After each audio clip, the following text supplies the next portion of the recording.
Hello. Hello. So I decided to explore. Does that make me an explorer? And so I think I'm in the trending. Well, that was interesting. If you go back, here's our creator on the rise. It looks like, home. Is that where I want to go? Do I want to go home or do I want to explore? And then the most trending videos, like, it makes me wonder,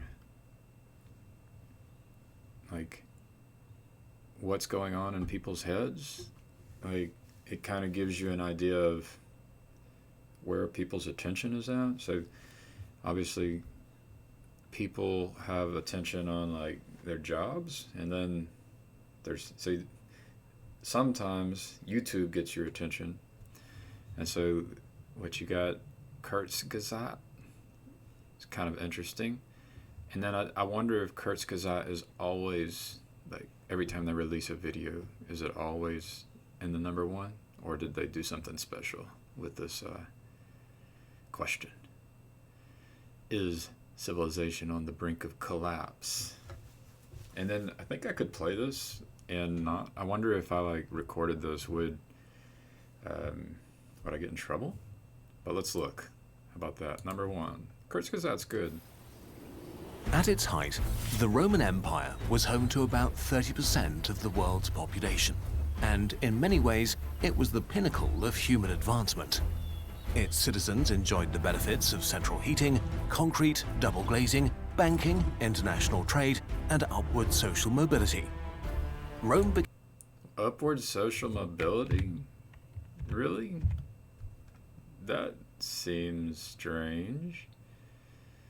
I doubt everyone had upward social mobility. Like, and maybe, you just couldn't be emperor, right? So, like, what does that actually mean? Upward social mobility?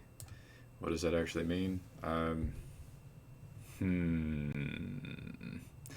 So it's all relative. There's some relativity. So your mobility is relative. So let's let Kurzgesagt keep going. Rome became the first city in history with 1 million inhabitants and was a center of technological, legal, and economic progress. Now, the one thing they didn't talk about, like, in that list, and I imagine he's going to have to get there, is, like, water, food. Like, water, in order to have, like, food, you got to have water. In order to have water, you need to have, like, a sewer system. So it's absolutely confident this place had some way of managing their waste in order to and some way of getting water. They had to have those, but not going to be mentioned by Kurzgesagt, probably. Empire impossible to topple, stable and rich and powerful. A lot of people, think America is great or something like that, and the truth is that there are geographic locations that are conducive for the growth of human societies, right? It doesn't necessarily, like, he pointed at upward mobility and economics or banking. He pointed at these things, but underneath it all is natural resources, right? Without the natural resources, there's kind of a barrier, right? There's a blocker. Until it wasn't anymore. First slowly, then suddenly, the most powerful civilization on Earth collapsed. By civilization, we mean a complex society where labor is specialized and social classes emerge, and which is ruled by institutions. So you can see here that this is the hierarchy, and so there must have, he said there's upward mobility, but, like, how hard would it be for you to become the emperor? And then these people are at the bottom. You hear it from, like, Jordan Peterson, is, like, often the people at the bottom are stuck. So probably, if you're at the bottom, you stay at the bottom. If you're at the top, you stay at the top. But then in between, there's some mobility. ruled by institutions. So there's a word. I just call institutions or just societies within societies. And there's a dominant mutual language. Which is ruled by institutions. Civilizations share a dominant mutual language and culture and domesticate plants and animals to feed and sustain large cities. There you go. You need some agriculture. Where they often construct impressive monuments. Civilization. So if you go back to that pyramid, down at the bottom was the foundation. You could, without those who are providing for the food, and then the question would be, did they use slave labor? You wouldn't be able to have everything is built on top of those natural resources, and by extension, the people who are working those natural resources. Lets us become efficient on large scales, collect vast amounts of knowledge, and put human ingenuity and the natural resources of the world to work. Honestly, the leader that's at the top, it would be nice if they had a standard of living that was similar to those who are doing, that important work, the farming work. That would be pretty nice. And what that means is, it's not that everyone at the bottom should have a lifestyle like the emperor. It's that the emperor should have a lifestyle like those at the bottom. Now there are complications, the emperor may be important, and the emperor should not be easily executed. So then you have bodyguards and armies and things like that. So it's not a apples to apples comparison. I'm doing an apples to oranges comparison. But you could, for example, there could be lifestyle choices, what is the clothing you wear, and what is the diet that you consume. These kinds of things could be equalized. It'd be nice if everyone had access to the same, a healthy diet, right? Without civilization, most people would never have been born, which makes it a bit concerning that collapse is the rule, not the exception. Virtually all civilizations end, on average, after 340 years. On average, ancient civilizations. Yeah, so you have transfers of power, right? So that person that's up at the top, important. You also have the resources at the bottom, right? So either you fail to, you can have scarcity. You could have something like a drought. The climate can change on you, and this has happened throughout time. And you can have droughts. That's going to have an impact. So just nature in general. And then you can, sometimes it's random, but you end up with a person in a position of power who's better than others who end up inheriting power, or whatever it means by which power is handed off. And so, there's actually patterns within this power hierarchy related to the transfer of power over time. And you know how that phrase where it says power corrupts? What it does is power attracts people who want to corrupt, right? And so the system itself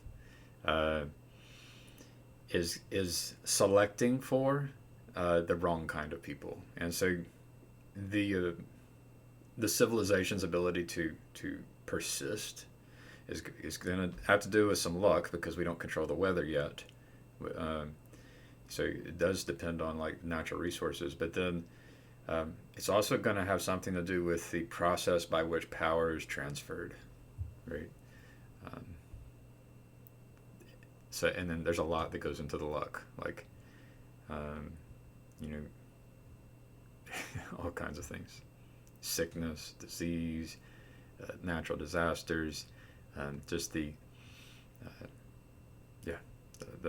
transfer of technology, that's underneath it all as well. Guns, germs, and steel. Collapse is rarely nice for individuals. Their shared cultural identity is shattered as institutions lose the power to organize people. Knowledge is lost, living standards fall, violence increases, and often the population declines. The civilization either completely disappears, is absorbed by stronger neighbors, or something new emerges, sometimes with more primitive technology than before. If this is how it's been over the ages, what about us today? So it'd be cool if there was a tree. So every point that Kurzgesagt's making, it's like sometimes this happens, sometimes this happens, sometimes this happens. It would be nice if there was connections to examples. Like, so I love examples. I'm a software engineer, and that's how I learn.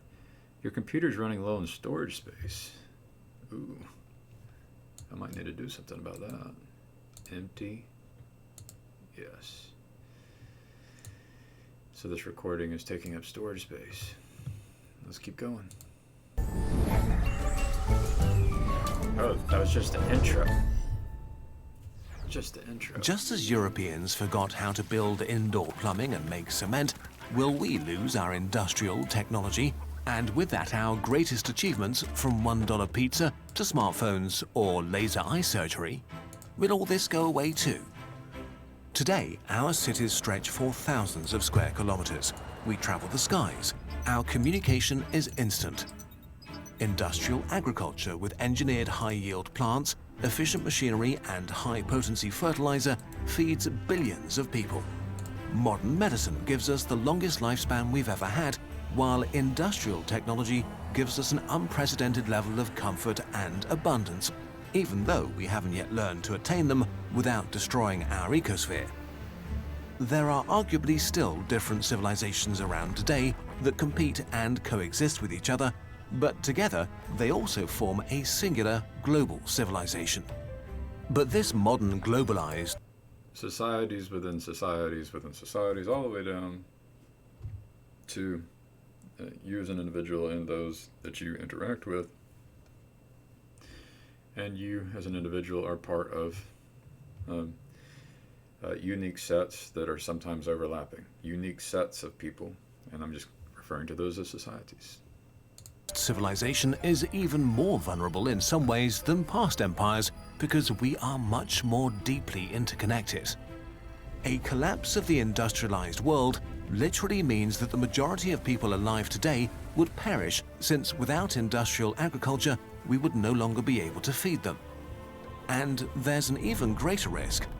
What if a collapse was so deeply destructive that we were unable to re-industrialize again?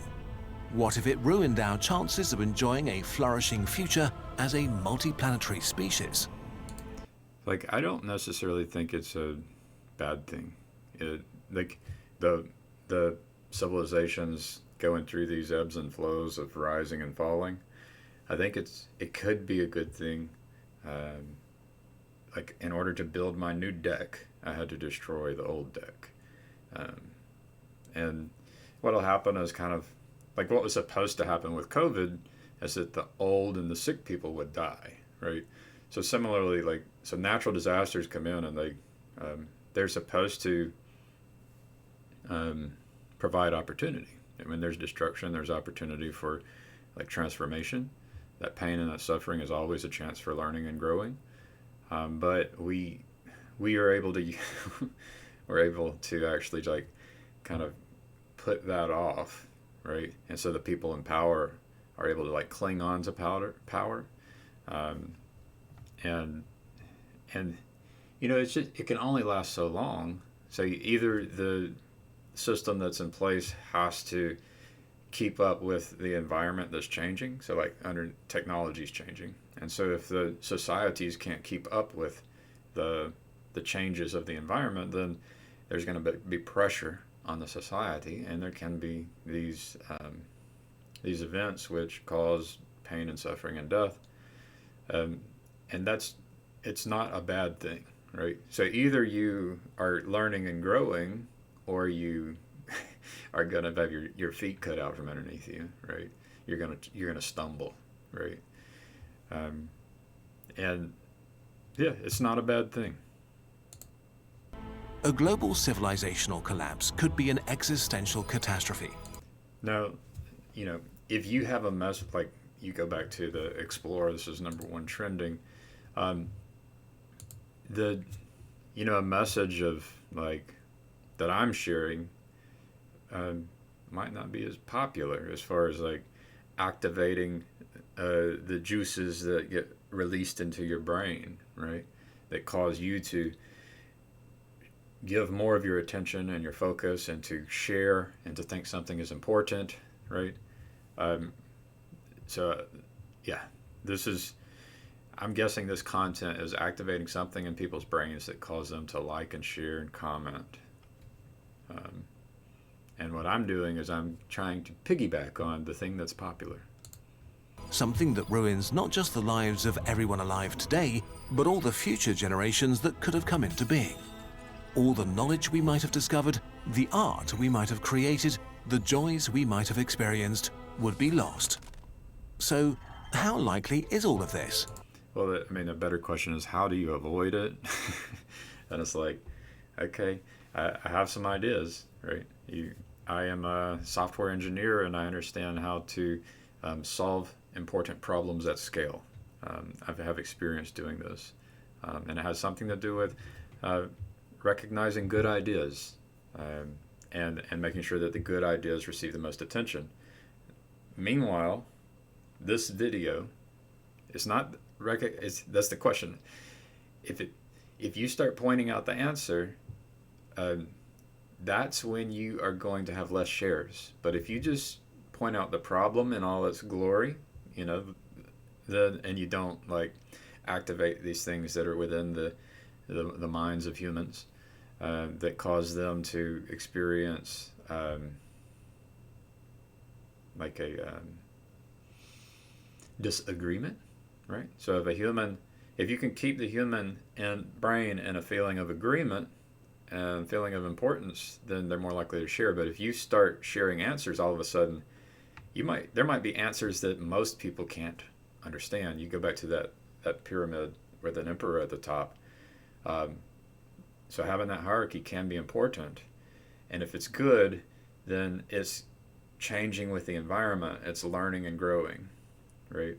But if it's bad, if that hierarchy is bad, like you have people up at the top because power corrupts the wrong kind of people who don't deserve the power they have, then it's going to result in, as they call it, a collapse, which is not a bad thing. So we are all responsible for being careful about, like, we have to be able to do the introspection to understand what our brains are doing and what we're giving our attention to and why.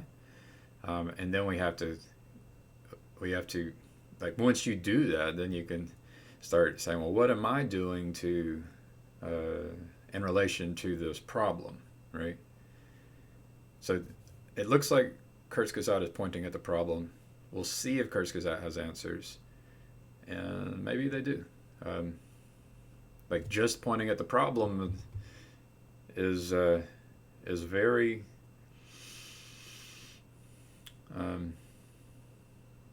let's see, it's ignoring the solution space, and when you ignore the solution space, collapse is probable.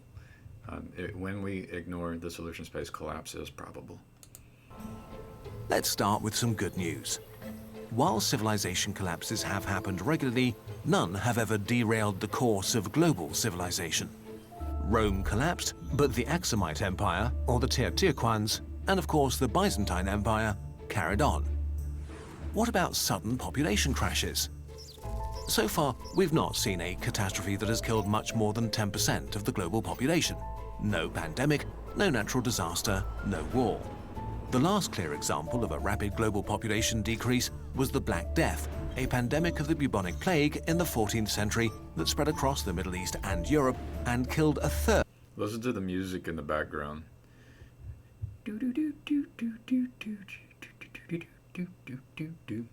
Of all Europeans and about 1/10 of the global population. If any event was going to cause the collapse of civilization, that should have been it. But even the Black Death demonstrates humanity's resilience. Also, listen to the accent. Now, if I sound like a country boy, I might not sound that smart. I could be a country music singer, but is the world going to listen to me? I might have a higher IQ than this guy. So the accent itself is doing something to your brain because of your biases. There's ideas that you can and views that are subconscious and that have been taught to you. And some of those, I've encountered them, is that people who sound like this are dumb, right? So you got to be careful about that. More than its fragility. While the old societies were massively disrupted in the short term, the intense loss of human lives and suffering did little to negatively impact European economic and technological development in the long run. Population size recovered within 2 centuries, and just 2 centuries later, the Industrial Revolution began. History is full of incredible recoveries from horrible tragedies. Take the atomic bombing of Hiroshima during World War II. So if you imagine the timeline of this video, it starts off with this ramp up of fear, and then it kind of goes into it's like a juxtaposition with, oh, don't worry too much, you're okay. And now it looks like we're about to go back into a fear. Like, you know, if you just boil it down to your brain, that danger, safe, and now here's a danger. 140,000 people were killed, and 90% of the city was at least partially incinerated or reduced to rubble. But against all odds, they made a remarkable recovery. Hiroshima's population recovered within a decade, and today it's a thriving city of 1.2 million people. So it could be that when you have the massive destruction, you know, you can say the weak, the people in positions of power, it all collapses. And the thing is it's opportunity at that point. It's opportunity for good people to step up. It's opportunity for bad people to step up. And so I like the idea of trying to be prepared, right, in order to, in the remains of the collapse, to help rebuild the thing. That would be nice. None of this made these horrible events any less horrible for those who lived through them. But for us as a species, these signs of resilience are good news. Why recovery is like... It's not only like good news, it's actually, my claim is that it's actually the process of experiencing collapse and a rebirth.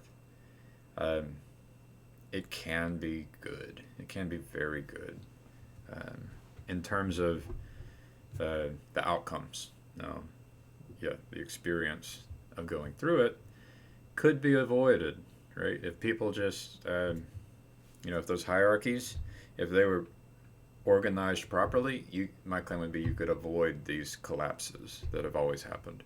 But we haven't figured that out, and so the question I have is, do you have to have a collapse so that the right kind of hierarchy emerges? And I don't think you do, but it requires that people work together in order to develop I would call it a parallel society that knows how to do hierarchy properly. Likely, even in the worst case. One thing that's different from historic collapses is that humanity now has unprecedented destructive power. Today's nuclear arsenals are so powerful that all-out global war could cause a nuclear winter and billions of deaths. Our knowledge of our own biology and how to manipulate it is getting so advanced that it's becoming possible to engineer viruses as contagious as the coronavirus and as deadly as Ebola. Increasingly, the risk of global pandemics is much higher than in the past. So we may cause a collapse ourselves, and it might be much worse than the things nature has thrown at us so far. But if, say, 99% of the population died, would global civilization collapse forever? Could we recover from such a tragedy? We have some reasons to be optimistic. Let's start with food. There are 1 billion agricultural workers today, so even if the global population fell to just 80 million...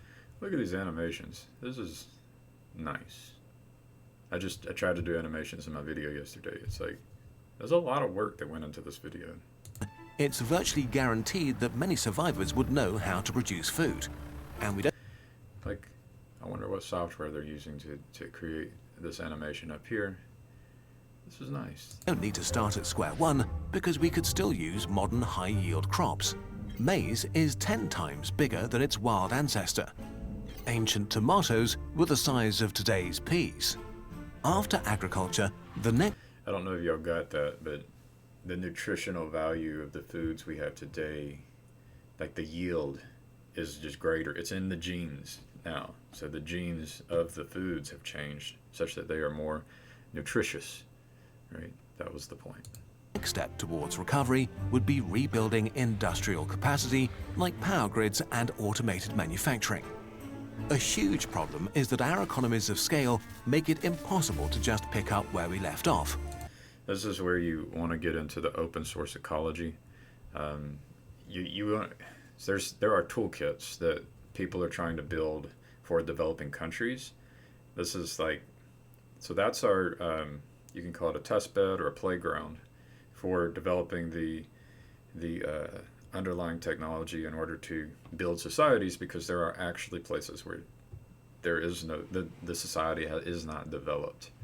And so I'll just point you at Open Source Ecology Toolkit. And answer, right? So, very cool thing. Marcin Jakubowski. I like Marcin. And they basically have open source designs for the tools that would be needed for civilization. It's very cool. So let's Marcin's not the number one. He's not producing the number one video at this trending. Not getting the attention, but Kurzgesagt is. So Kurzgesagt could have provided examples of these, the history of, and then Kurzgesagt could provide solutions and examples of those solutions, right? Many of our high-tech industries are only functional because of huge demand and intensely interconnected supply chains across different continents. Even if our infrastructure were left unharmed, we would make huge steps backwards technologically. But then again, we are thinking in huge steps backwards technologically. It's okay. It's okay, and it might even be good. Larger time frames. Industrialization originally happened 12,000 years after the agricultural revolution. So if we need to start over after a massive collapse, it shouldn't be that hard to reindustrialize, at least on evolutionary timescales. And what's really important is libraries, right? When you destroy libraries, like when those civilizations collapsed and the libraries were destroyed, that was the knowledge that was destroyed. And I think that was an important point, like, that could have been, Kurzgesagt could have dove into that, the examples of libraries being destroyed.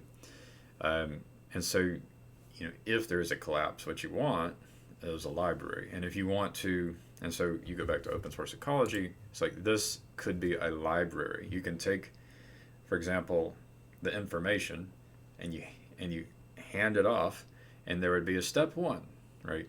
Step one is set up this solar collector and battery so that your computer is powered. Step two, right? And eventually you build your first tool, right? Your next tool allows you to build your next tool and your next tool. So there's these steps that allows you to get to the point where you have this, as Kurzgesagt called it, automated factories, right? So these would be manual factories, but that's part of your first phase, getting to automation. And this is good, and it's actually a good process. There's a hitch, though.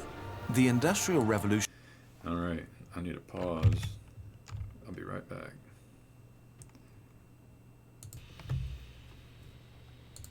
Was fueled literally by burning easily accessible coal, and we are still very much reliant on it. If we use it all up today, aside from making rapid climate change much worse, we could hinder our ability to recover from a huge crisis.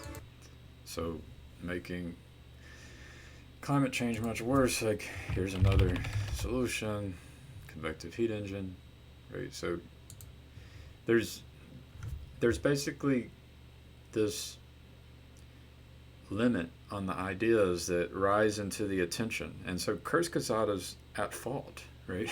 If you are number one on the trending and you're not pointing at solutions, I mean, you're part of the reason why the solutions are not rising to the surface. It's this is so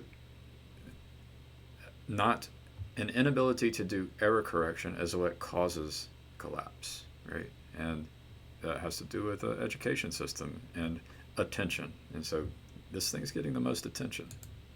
So we should stop using easy-to-access coal so it can serve as a civilization insurance in case something bad happens. There you go. So there's a solution. We should stop using coal. Number one, trending. I wonder if the solution itself causes it to be number one, like if the algorithm, if their platform raises this as a signal. So we have to stop using coal in order to have that coal available if there was a collapse.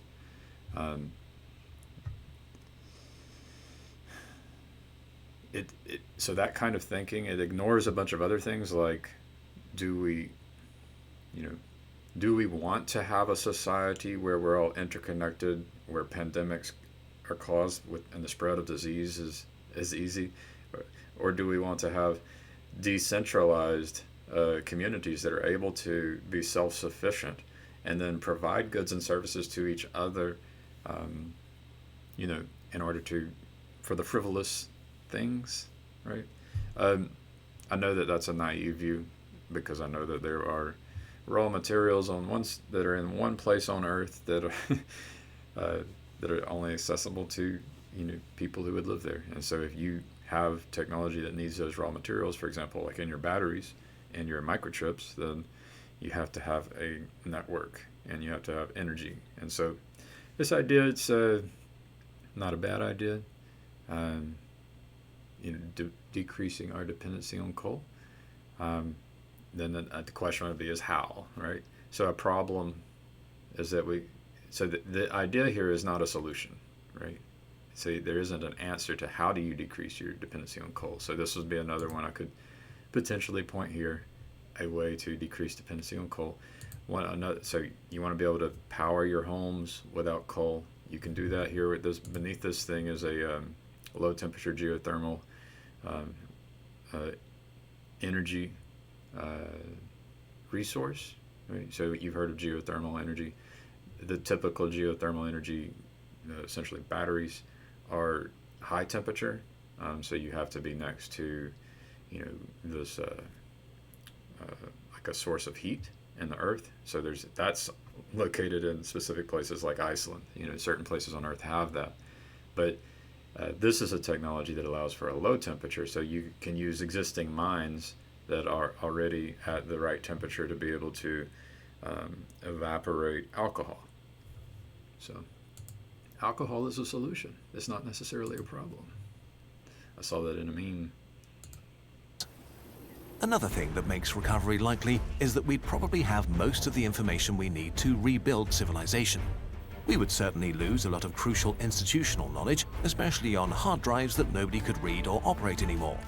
But a lot of the technological, scientific, and cultural knowledge stored in the world's 2.6 million libraries would survive the catastrophe.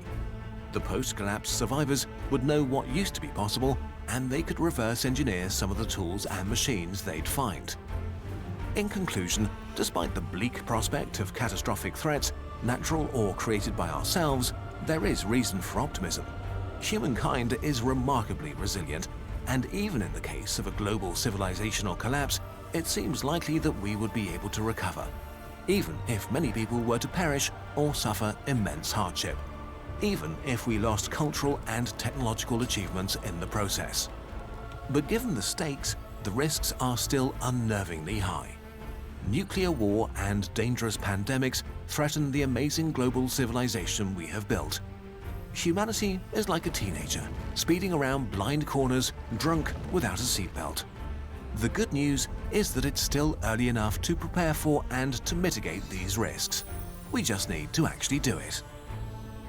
We made this video together with Will MacAskill, a professor of philosophy at Oxford and one of the founders of the Effective Altruism movement, which is about doing the most good you can with your time and money. Will just published a new book called What We Owe the Future, which is about how you can positively impact the long-term future of our world. If you like Kurzgesagt videos, the chances are high you'll like it. The book has some pretty counterintuitive arguments, like that risks from new technologies such as AI and synthetic biology are at least as grave as those from climate change, or that the world doesn't contain too many people, but too few, and especially that everyday actions like recycling or refusing to fly just aren't that big a deal compared to where you donate or what career you pursue. Most importantly, it argues that by acting wisely, you can help make tomorrow better than today, and how we together can build a flourishing world for the thousands or millions of generations that will come after us. Many things we at Kurzgesagt talk about regularly are discussed here in much greater detail. Check out What We Owe the Future wherever you get your books or audiobooks. Did we manage to unlock a new fear for you? Let's counter existential dread with appreciation for humanity. Look how far we've come as a species, what we've built, and where we've gathered. Let this new world map poster be a reminder of what we can achieve. There you go. So they can use existential fear in order to get clicks. They point at Will MacAskill, and what's interesting is that actually they have a competition for us to point out the mistakes they're making, and so I actually did it, and I submitted it, and my essentially transparency technology. So they're actually, this is the whole thing with that pyramid. Like, you have to have a way for good ideas to get recognized. So I'll point at open source ecology, I'll point at convective heat engine, and I'm pointing at essentially error correction processes, and it involves transparency. So they're going to judge. There are judges who are going to judge, and it's like, well, who are these judges? How are they selected? What happens if there's more supply of ideas than what the judges can handle? And then could the judges record themselves as they're doing the work? How do I know that my ideas were viewed? And how can I learn about the feedback for why my idea was weighed or measured to be less than other people's ideas? So this transparency technology is necessary, right? We have to. So that's like the foundation of recognizing the good ideas, is that you have to. The foundation for doing teaching and learning is that you have to actually put the information into a format which is available for machines. So making this recording, all of a sudden you can have machines that are extracting the text out of the audio. You can have machines that are they could be measuring my heart rate, measuring my emotional state. The ideas and the topics that were discussed could be grouped with other people who were talking about similar things. That could be interconnected with my resume and my LinkedIn profile to show you my experience, my expertise. If the people I worked for were doing, if the reviews and the feedback was put into a machine-readable format, that would be able to be connected to my profile, so you could see my rate of development and my strengths and weaknesses over time and how that changes. Transparency technology is essential. And then I point at financial transparency and process transparency. So, and then I have a criticism of the altruism itself. So that's what I'll leave you with. It's all about learning. That's how you avoid collapse. And if you can't learn, then you suffer. And the suffering is just necessary. And then hopefully the power structure disintegrates in such a way such that those people who have the best ideas become empowered, right? Because an existing power structure can be corrupted such that it's resistant to good ideas. Like I think many of our power structures are. And so the collapse of power structures is not necessarily a bad thing. Obviously, it would be nice if we could avoid it, but that takes some amount of effort and coordination and cooperation. But that's it for now. Talk to you later.